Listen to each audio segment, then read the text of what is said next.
Statement ध्यान रखना है। एक इसका सवाल देख लो जरा, ज्वाइन करोगे, ज्वाइन करना पड़ेगा। एक सवाल 21वां देखो, ये तो खत्म हो चुका था वो चैप्टर। 21वें में क्या कहा? Prove that the following functions are harmonic division in function harmonic and find the harmonic conjugate और harmonic conjugate भी ज्ञात कीजिए। कैसे ज्ञात करोगे? आवाज नहीं गई। सिद्ध कीजिए कि कोई फंक्शन हार्मोनिक है। तो एक बात बताइए ध्यान से, कल हमने आपको बताया था एफ जेड अगर यू प्लस आई वी है और आपको हार्मोनिक कॉन्जुगेट देखना है, तो ये डी जो होता है इसको हार्मोनिक कॉन्जुगेट कब बोलते हैं? जब ये यू हार्मोनिक फंक्शन है। तो हम जो दे रखा उसको क्या मानकर चलेंगे? यू मानकर। क्या मानकर चलेंगे? यू मानकर चलेंगे। तो that u is equal to 2x minus x plus 3x y square, और इसको हमें हार्मोनिक फंक्शन चेक करना है। तो that the following function are harmonic. और हार्मोनिक फंक्शन चेक करने के लिए हमने आपको बताया था क्या देखते हैं हम, और लाप्लास इक्वेशन सेटिस्फाई होती है या नहीं। तो जरा देखो, del u over del x कितना 2 माइनस 3x स्क्वायर और 3 बाई। फिर इसका दोबारा करते हैं 0 माइनस x, इसका फिर 0। अब बाई के रेस्पेक्ट में करते हैं, बाई के रेस्पेक्ट ये भी 0 ये भी 0, कितना हो जाएगा? 3 6x बाई। फिर del square over del y square, y के रेस्पेक्ट में 6x। दोनों को जोड़ के देखते हैं, जब जोड़ेंगे दोनों को तो क्या हो जाएगा? 0 हो जाएगा। इम्प्लाइज क्या किया? Del square u over del x square plus del square u over del y square. 0 आना चाहिए। इसकी वैल्यू माइनस x, इसकी वैल्यू प्लस x, दोनों साइड 0 और 0 हो गई। तो ये फंक्शन आपका हार्मोनिक फंक्शन। अब दूसरे बात इसने कहा है कि अगर ये हार्मोनिक फंक्शन है तो हार्मोनिक कॉन्जुगेट भी ज्ञात कीजिए इसका। हार्मोनिक कॉन्जुगेट ज्ञात करने के लिए अगर ये यू है तो बी ज्ञात करिए। तो आपको क्या ज्ञात करना है? कल वाले तरीके से ही सवाल आपको बिल्कुल करना है। लेट जेड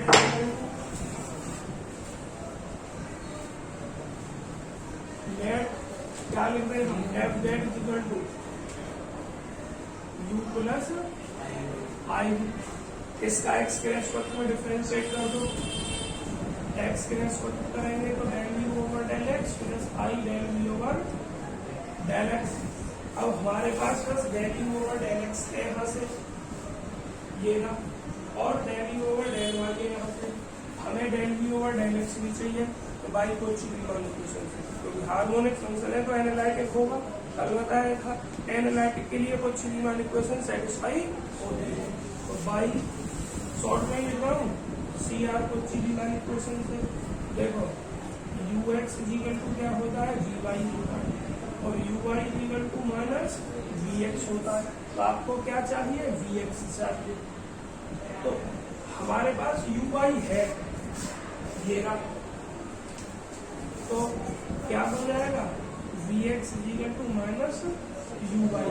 तो वी एक्स का मतलब del u over del x minus, और यू वाई का मतलब del u over del y, और del u over del y की वैल्यू कितनी? 6x Y. अब क्या लिखोगे? क्या लिखोगे? देन तब फ्रॉम इक्वेशन 1 समीकरण नंबर 1 से देखो, सवाल मैं आपको बता चुका हूँ पेपर कैसा आता है। ऐसा जो जिस तरीके के सवाल चल रहे हैं, बड़े बड़े सवाल, मुश्किल से पूरे पेपर में 8 या 10 आने, ठीक है। F dash z is equal to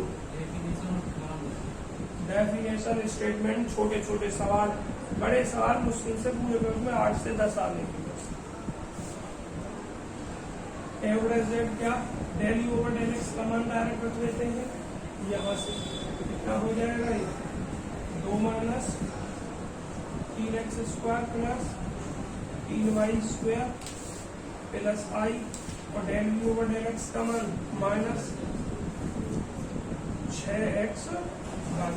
अब आपको ध्यान है हमें क्या निकालना है, हमें एफ जेड निकालना है जिसमें हमें u पता है तो, और फिर इससे कंपेयर कर दें v निकाल देंगे आई का कोएफिशिएंट। तो अभी आपको एफ जेड ज्ञात करना माना ही तो एफ जेड बराबर इतना, तो एफ जेड कैसे निकलेगा, इसका इंटीग्रेट कर दे, लेकिन थॉमस मिलने मेथड के द्वारा एक्स बराबर जेड और वाई बराबर 0 रखना है पहले, उसके बाद इंटीग्रेट करना है। क्या लिखोगे,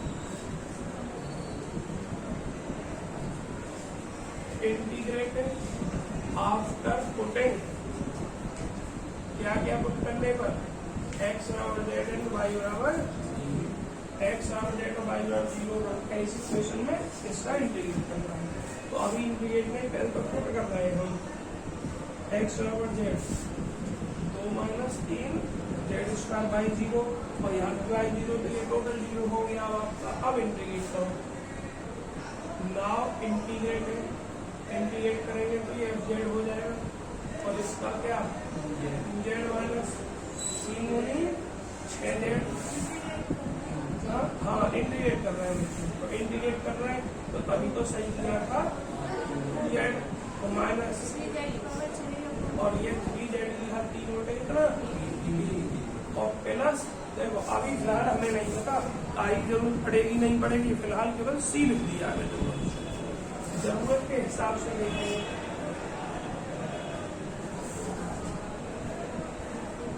एफ जेड अब देखो ध्यान से हमारा यू का मान तो इसमें आपको इतना प्लस आई का गुणन तो जेड वास्तव में क्या था हमारा एक्स प्लस आई वाई, तो जेड बराबर एक्स प्लस आई वाई लिखोगे।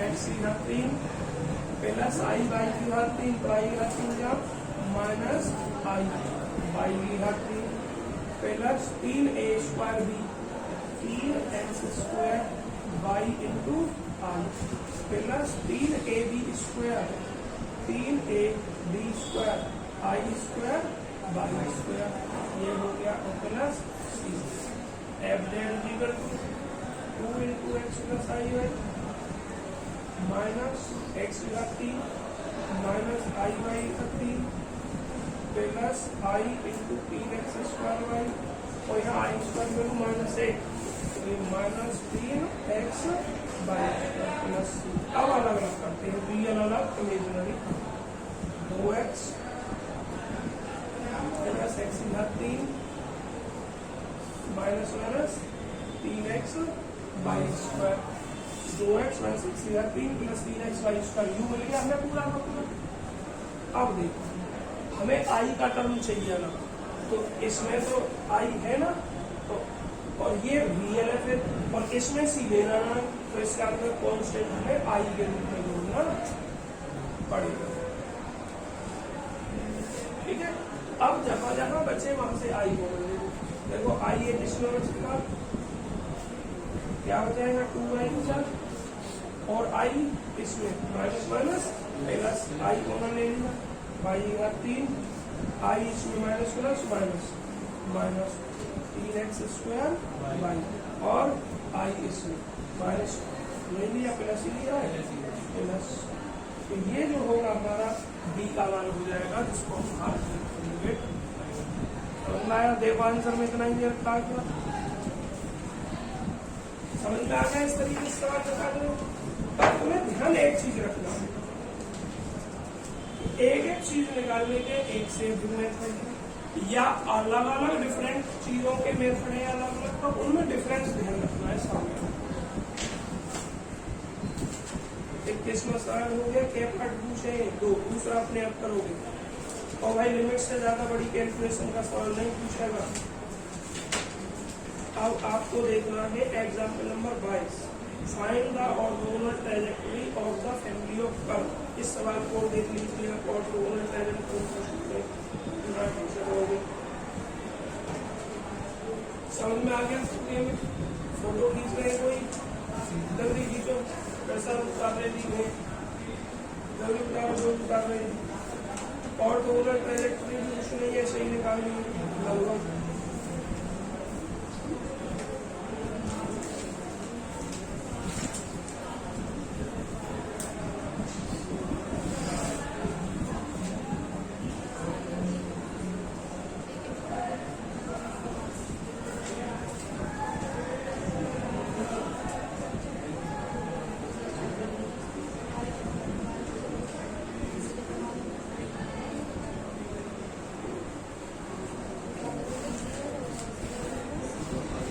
बच्चों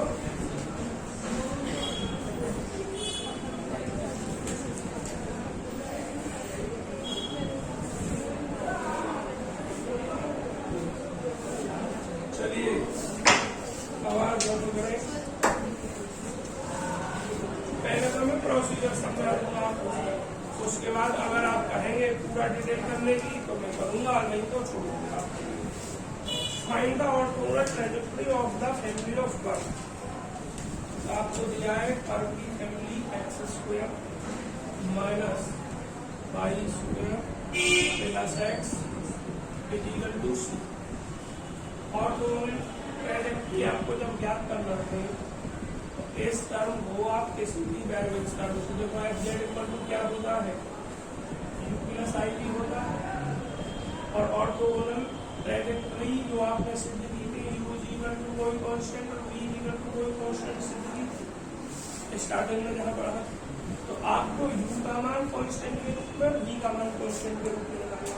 तो यू का मान तो आपके पास है कांस्टेंट के रूप में, क्योंकि इसको मान सी कांस्टेंट ही था और इसको क्या माना हमने, यू माना, तो यही कांस्टेंट के रूप में एक तो है। दूसरी और याद करनी जिसको किसके सहायता से निकाला जा सकता है, मान के चलेंगे अगर ये हमारा कर्व कैसा है हार्मोनिक फंक्शन, तो हम हार्मोनिक कॉन्जुगेट ज्ञात करेंगे। तो तरीका वही, u is equal to x square minus y square plus x. अब आप इससे del u over del x निकालो। मैंने आपको क्या बता रहा हूँ, v निकालना है बस में, u ये तो मैं पता ही है, v इक्वल टू निकालना है कोई क्वेश्चन। तो जैसे जैसे अभी भी किया था आपने सेम वैसे ही करना है, del u over del x del square नहीं, हाँ वो सिद्ध नहीं करोगे और सिद्ध करना चाहो कर दो। और del u over del y del u over del x del u over del x में मेन चीज बता दे रहा हूँ बस। तो आपकी किताब से ही अगर मैं लिखूँ तो मुझे ये बता दो आप, सबसे पहले एफ डैश जेड जो होता है वो क्या आता है, del u over del x plus i del u over del x. अब आपकी किताब से लिखा होगा इसको तो समझा तो चुका हूँ मैं। Del u over del x का जो मान आया है सरल करके वो आया है 2x प्लस 1 और बाकी पूरा सरल करके ये आया है माइनस का 2y। अब इसको करके योजना कोई परेशानी तो नहीं, दो सवाल करवा दिए, डायरेक्ट करना है। देखो यहाँ हमारे पास del u over del x का मान याद नहीं कर सकते इसकी सहायता से, कोची-रीमान इक्वेशन लगाना पड़ेगा। कोची-रीमान इक्वेशन में क्या है, u x equal to v y और u y equal to minus v x. तो वी एक्स क्या हो गया माइनस यू वाई, और यू का तो वाई के रेस्पेक्ट में आप लिख सकते हो ना, तो उससे हमने ये यहाँ रख दिया है। अब इसका एफ जेड निकालना, कैसा इंटीग्रेट करना है, इंटीग्रेट करने से पहले क्या करना है, एक्स और जेड और वाई बराबर जीरो, एक्स बराबर जेड, जेड प्लस करो वाई बराबर जीरो, तो ये जीरो हो गया पूरा का पूरा, इतना हो गया। अब इसका इंटीग्रेट करना है। अरे ऑनलाइन वाले कुछ सही चल रहा है या गलत चल रहा है जरा बताना मुझे। ऑनलाइन में बिल आ रहा है, चलो तो मैं सिम चेंज करके देख ले रहा हूँ भाई को। आप ये 2 दिन से बताना नेट क्या कर रहा है। दुर्गेश एक काम करके देख लो।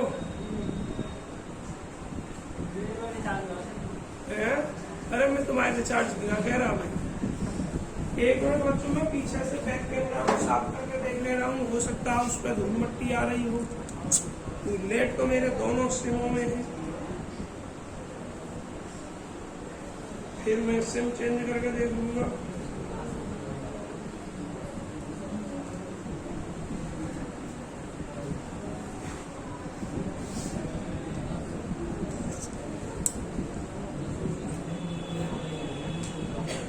अब बताना जरा,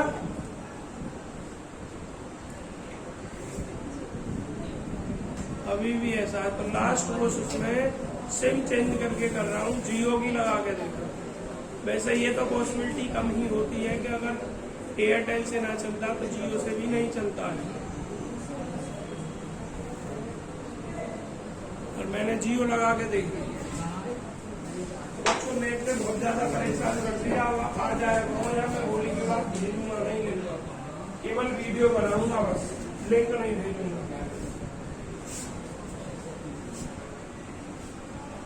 बहुत ज्यादा परेशान कर रहा नेट इन दोनों। देखो इंटीग्रेट करो इसका, 2z का इंटीग्रेट z स्क्वायर हो जाएगा और एक का इंटीग्रेट z प्लस कोई कांस्टेंट। अब ये नहीं पता कांस्टेंट i के रूप में जोड़ना पड़ेगा, कैसे बाद में देखेंगे जरूरत नहीं। और z हमारा होता क्या है, x प्लस i है,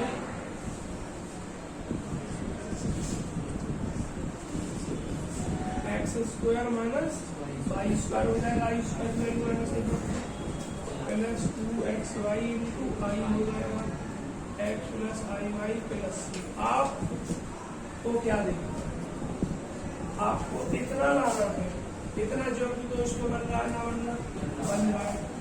अगर यू जो कि दो बन गया तो समझ जाओ कॉन्स्टेंट आई के रूप में, तो ये आई, यहाँ भी आई, तो यहाँ भी आई। अब आई आपको कॉमन लेना, आई कॉमन लेना है, तो ये 2xy और ये y और ये c एफ जेड। तो बच्चों u इतना हो गया और v इतना हो गया, और यही जो है आपके कांस्टेंट के बराबर रखा है, यही और कॉमन ट्राइजेक्टरीज के कर्व बन जाएंगे। देखो दोनों देखते हूँ मैं, x square minus y square plus x equal to एक उसी में लिख रखा होगा, और दूसरे को कुछ 2xy plus y equal to c. इस तरीके से कुछ लिख रखे हुए लास्ट में जाकर 2xy plus y equal to c लिखा हुआ है, मैंने C2 लिख दिया है बस, और नीचे जाके एक्स स्क्वायर दोनों को इसने सी कॉन्स्टेंट से इग्नोर कर दिया है, कॉन्स्टेंट को कैसे भी इतना बढ़िया। तो भाई अब 23वां सवाल करना चाहे तो खुद करेंगे और ना करना चाहे मत करें, ऑब्जेक्टिव में होता है कि नहीं। 23वां सवाल जो करना चाहे कर ले, 24वें को कोई ना करे और ज्यादा बड़ी कैलकुलेशन है। 25वें सवाल में आपको डायरेक्ट स्टेटमेंट ध्यान रखने होंगे, एक सवाल पूछ लिया जाता है 25वें से, समझा रहा हूँ क्या ध्यान रखना है, इसको रफ कर दूं नहीं। 24वें को जो करना चाहे कर लेंगे और 25वें को कोई नहीं।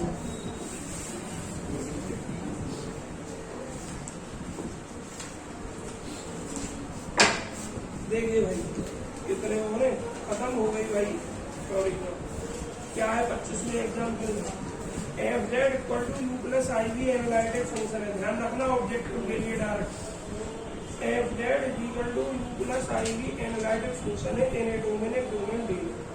तो आपको प्रूव करना है कि f z is constant. F z क्या है, कॉन्स्टेंट होगा इन डी में इफ यदि any one of the following conditions holds, यदि कोई भी एक कंडीशन होल्ड हो जाती है तो। ध्यान से सुनिए क्या मतलब इसका, कि एफ जेड बराबर यू प्लस आई वी और एनालिटिक फंक्शन डोमेन डी में, तो सिद्ध करना है एफ जेड कॉन्स्टेंट होगा। तो आपने ऑलवेज तो एफ जेड को कॉन्स्टेंट देखा नहीं था जबकि एफ जेड एनालिटिक था, सवाल किए थे नहीं किए थे कि एफ जेड बराबर इतना है और ये एनालिटिक सिद्ध कीजिए, तो f z u plus i v के रूप में था, तो u और v दोनों वेरिएबल के रूप में x y के रूप में आपने देख। इसका मतलब अगर एफ जेड एनालिटिक है तो ऑलवेज तो कांस्टेंट है नहीं, लेकिन ऑलवेज कांस्टेंट होगा कब? जब होगा जब शर्त लगा दी है, 4 कंडीशन दी है, इनमें से कोई भी एक सेटिस्फाई हो जाए तो एफ जेड जो है एनालिटिक फंक्शन वो कांस्टेंट होगा। शर्त क्या क्या है भाई? पहली शर्त है कि यदि एफ डैश जेड वैनिश हो जाए, वैनिश मतलब जब एफ जेड का डिफरेंशिएट करें और डिफरेंशिएट क्या आ जाए? 0 आ जाए। एफ डैश जेड वैनिश हो जाए आइडेंटिकली इन डी, डी का मतलब डोमिनेटिंग, तब आपका होगा कांस्टेंट। एफ जेड का रियल पार्ट, एफ जेड का रियल पार्ट कांस्टेंट हो जाए तब भी, या इमेजिनरी पार्ट कांस्टेंट हो जाए तब भी, और या फिर एफ जेड का जो मॉड हो जाए वो भी कांस्टेंट हो, या एफ जेड का आर्गुमेंट क्या हो? कांस्टेंट। यदि इनमें से कोई एक कंडीशन सेटिस्फाई हो जाती है तो जो फंक्शन एफ जेड एनालिटिक होगा वो कैसा होगा? कांस्टेंट होगा। तो इससे ऑब्जेक्ट एक्सप्रेशन बनता है। समझाया?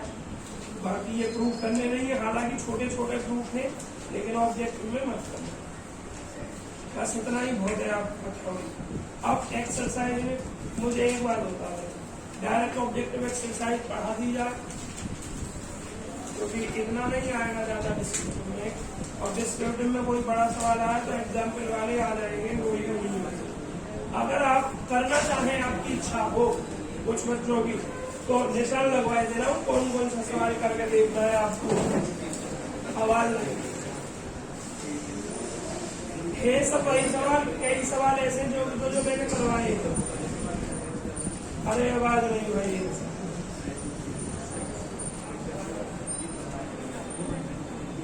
एग्जाम्पल पहला कर लेना है, पहला एग्जाम्पल ना exercise, so that the function is everywhere continuous what ए जो नॉन एनालिटिक नहीं है, सवाल करवाना एग्जाम्पल। बहुत थोड़े सा आप पहले साल लगवा रहा हूँ। सवाल नंबर 4 कर लेना, करवा दिया है सवाल। 5वां कर लेना,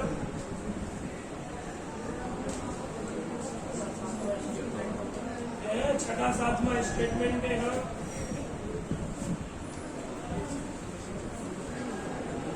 12वां सवाल कर लेना, आज ही करवाया है, समझ जाओ। इसे तो करो, ये हार्मोनिक फंक्शन है और हार्मोनिक कॉन्जुगेट याद करो इसका। 13वां कर लेना, 13वां।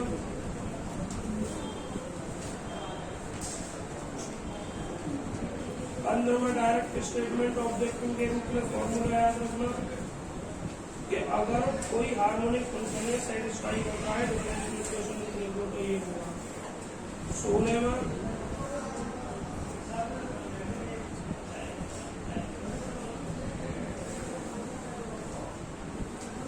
17वां, सब करवा चुका हूँ मैं इन सवालों को। तो 17, 18, 1 से 17वां ही बहुत है। 19वां रियल पार्ट दे रखा है, find the analytic function of which real part दे रखा है, v निकालना है, फिर उसके बाद कर देना। 20 में का कोई एक पार्ट कर लेना और एक इस बस इतना एक्सरसाइज से कर लेना। अब आ जाओ ऑब्जेक्टिव वाली एक्सरसाइज। मल्टीपल वैल्यू फंक्शन ये नहीं बनना है, बस इसकी डेफिनेशन ध्यान रखनी है। C100 पेज पर ब्रांच पॉइंट की, C100 पेज पर जो डेफिनेशन है ब्रांच पॉइंट की, ये ध्यान रखनी है, इसको पढ़ लेना अपने। आ जाइए ऑब्जेक्टिव एक्सरसाइज। और ऑब्जेक्टिव में छोटे मोटे सवाल है, बड़े बड़े सवाल है, इसमें भी ध्यान रखना है, लेकिन सब वो सवाल है जो आपको बता चुका हूँ। पहला सवाल मेरा देखो क्या कह रहा है, a function of x comma y. आवाज नहीं भाई, आपसे पूछा जाएगा ये तो फंक्शन है एक्स कॉमा वाई विच प्रोसेसेस जो प्रोसेस रखता है continuous partial derivative first and second order में और सेटिस्फाई करता है लाप्लास इक्वेशन को। सब नहीं बोलेंगे तो उस फंक्शन को हम कहते क्या है, वो बात हार्मोनिक फंक्शन। ठीक है, ऐसा फंक्शन जो लाप्लास इक्वेशन को सेटिस्फाई करता है और पार्शियल डेरिवेटिव को प्रोसेस करता है, अगर उसके पार्शियल डेरिवेटिव निकाले जा सकते हैं तब उस फंक्शन को हम हार्मोनिक फंक्शन कहते हैं। और ध्यान रखना भाई। और दूसरा सवाल, यदि एफ जेड बराबर u plus i v analytic function है, देन तब ध्यान से सुनिए, एफ जेड क्या है, यू प्लस आई वी दिया है और इसको बताया एनालिटिक फंक्शन है, देन तब यू हार्मोनिक फंक्शन है, ऑप्शन बी वी भी हार्मोनिक फंक्शन है, और option C u and v both are harmonic function है, और एक ऑप्शन डी में नन ऑफ दीज, सी दोनों, क्योंकि यू हार्मोनिक है तो दूसरा हार्मोनिक कॉन्जुगेट है, और जो हार्मोनिक कॉन्जुगेट है वो हार्मोनिक फंक्शन तो होगा ही होगा। तो इस सवाल में ऑप्शन सी वाला होगा। और इस सवाल को ये ऐसे भी कह सकता है ऑब्जेक्टिव में बदल के कि यू हार्मोनिक फंक्शन है तो बी हार्मोनिक कॉन्जुगेट फंक्शन है। सी में भी लिख सकता है बोथ ए एंड बी दोनों, ठीक है, ऐसा भी लिख सकता है। तो सी ऑप्शन इसका सही हो जाएगा। तीसरा, a function which is analytic, एक फंक्शन जो एनालिटिक है इज आल्सो कॉल्ड, उसको हम और क्या कहते हैं, हार्मोनिक फंक्शन कहते हैं, होलोमॉर्फिक फंक्शन कहते हैं, और डिफरेंशिएबल फंक्शन कहते हैं, और नन ऑफ दीज। देखो होलोमॉर्फिक को ही हम वो हार्मोनिक एनालिटिक फंक्शन को ही होलोमॉर्फिक कहते हैं, डायरेक्ट स्टेटमेंट दे रखा है, तो ये ए ऑप्शन हो जाएगा इसका। देखो ए दे रखा है क्या, चेक करो जरा। ए चौथा, an analytic function with constant argument, एक एनालिटिक फंक्शन कांस्टेंट आर्गुमेंट के साथ में, अभी ये भी लास्ट बताया है मैंने, क्या कहलाता है, कांस्टेंट। इस प्रश्न को 5 तरीके से पूछा जा सकता है। 5 तरीके से कैसे कैसे पूछा जा सकता है। An analytic function with constant argument, एक तो यही हो गया। एक हो गया analytic function with constant real part, वो भी कांस्टेंट होगा। विद इमेजिनरी कांस्टेंट पार्ट, वो भी क्या होगा, कांस्टेंट। टोटल 5 तरीके से पूछा जा सकता है। एक जिसका मॉडुलस कैसा हो, कांस्टेंट हो, वो भी कांस्टेंट कहलाता है। क्वेश्चन 4 हो गया। क्वेश्चन नंबर 5 में क्या है, एन एनालिटिक फंक्शन, एक analytic function with constant modulus, constant modulus के साथ, अभी ये भी बताया। अब एक काम करेंगे, ऑब्जेक्टिव जितने भी हैं सभी मेरे द्वारा पढ़ाए जा सकते हैं। आप आज घर से पढ़कर आना, तब जो सवाल ना हो उसे कल पूछना, एक सवाल में तुम पर निकलवा रहा हूँ, ठीक है, तो टाइम वेस्ट करने में कोई फायदा नहीं है, सब मेरे द्वारा पढ़ाया। आज जो पढ़ाया है उसमें से एक सवाल मुझे निकाल कर दिखाओ। नया चैप्टर शुरू नहीं आएंगे, पहले आप पढ़कर आएंगे, इसको अपनी जरूरत पूछेंगे।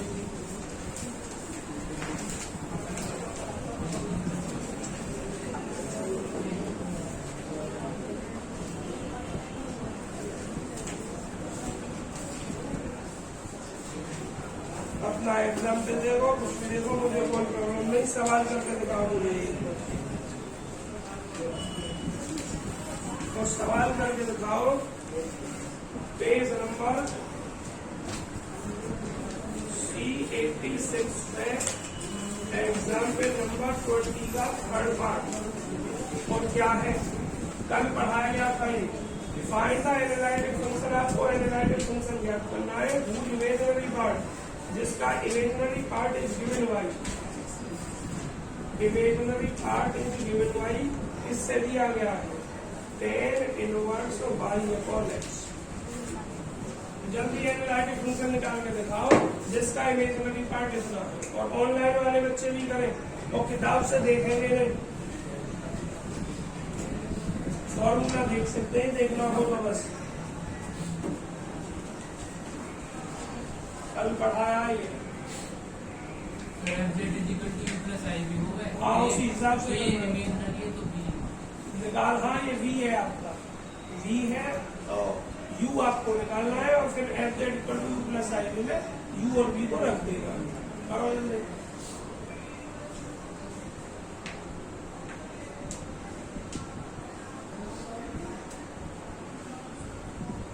सात आठ दिन का काम और बचा बस इसमें।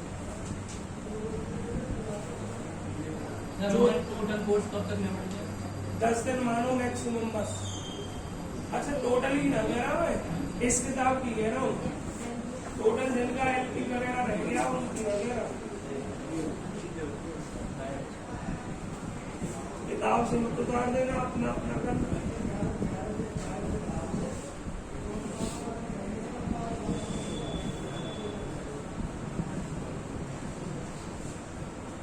अरे ऑनलाइन वालों अब सही चल रहा है कि अभी सही ना चल रहा? जियो लगा दिया मैंने, सही चल रहा है या नहीं चल रहा? सही नहीं चल रहा तो एक काम करो, अब आ जाना पढ़ाया मैं बस इनको सवाल निकलवा रहा हूँ, अपनी क्लास कट कर दो। और कल अपनी प्रॉब्लम पूछना है, इस चैप्टर की जो भी प्रॉब्लम हो आपकी, ऑब्जेक्टिव एक्सरसाइज पढ़नी है और जो भी सवाल पूछने का पूछने आप, नया चैप्टर शुरू हो जाएगा, आपकी प्रॉब्लम बता के कट कर दो। कल का मतलब होली के बाद, और होली के बाद लिंक नहीं भेजी जाएगी, नेट सही नहीं चल रहा है, केवल वीडियो बनाई जाएगी बस। यहाँ आ जाए ज्यादा से ज्यादा बच्चे। होली के बाद मंडे से 2 दिन की छुट्टी है बस, कल की और परसों। संडे में आना।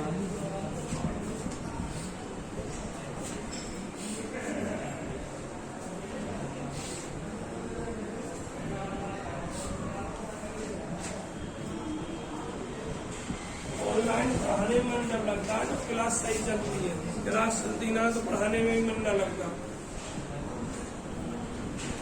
कर दो क्लास कर।